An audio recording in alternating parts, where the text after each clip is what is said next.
I am grateful to you for giving me this opportunity to intervene in this debate at this stage to say a few words on behalf of the government. Those honorable members who have already spoken have been so exceedingly kind and gentle in regard to our policy that there is very little that I need say in defense of it. The main thing is, after all, the objectives and trends of our policy. As far as I have been able to make out, there is a very great deal of agreement in this House in regard to this. So, I must express my gratitude to this House for its kind reception to this subject.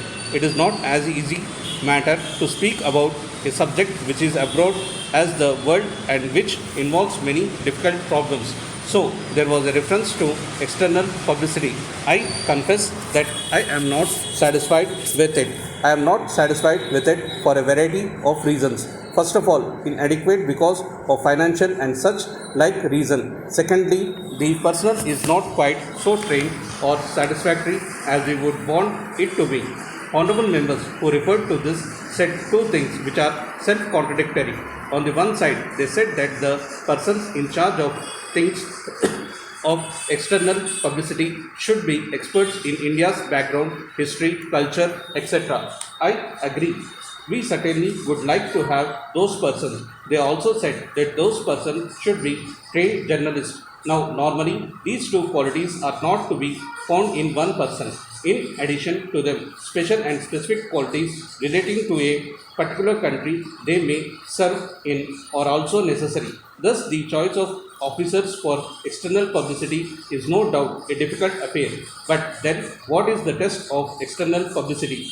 The ultimate test is whether your country rises in status in the councils of the world or in international affairs. That is the general test. Today, India may be heavily criticized by those countries who do not approve of India's policies. Nevertheless, at no time in the past was the importance and status of India greater than it is today. The fact remains that progressively our state in world affairs has gone up and our voice counts whether it is liked or disliked.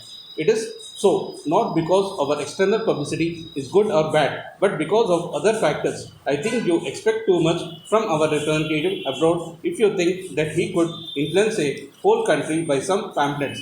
He can only emphasize what our general policy is and bring it to the notice of other countries. He cannot convince them if they do not want to be convinced. He has to function within the orbit of our general policy.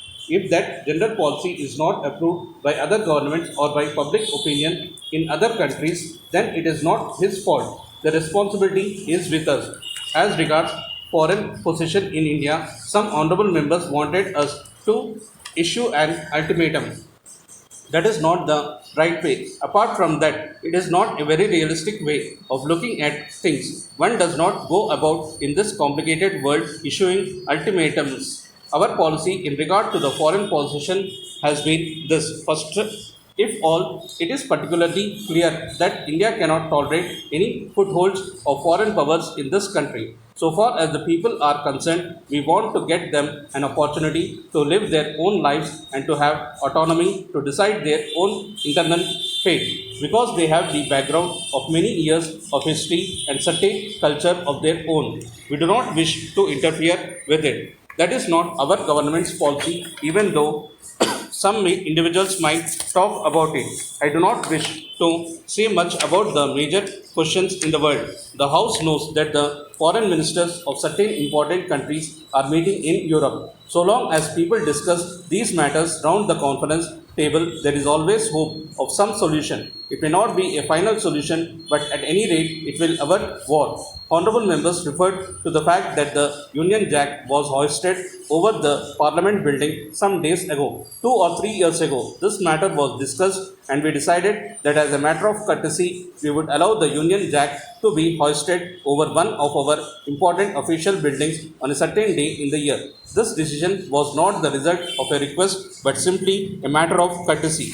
At that time, there was no question of flying the flag on Parliament House since Parliament was not sitting. When I saw the flag on Parliament House, I was myself a little surprised. It seems that instructions given 2 years ago were not properly understood by the person in charge and hence the mistake. While it is right for us to show courtesy, I feel that no flag but the Indian flag should be flown over Parliament House and instructions have been issued to that effect. I should now like to express my gratitude and only for that what the honorable members have said about our policy but for the patience with which they listened to me.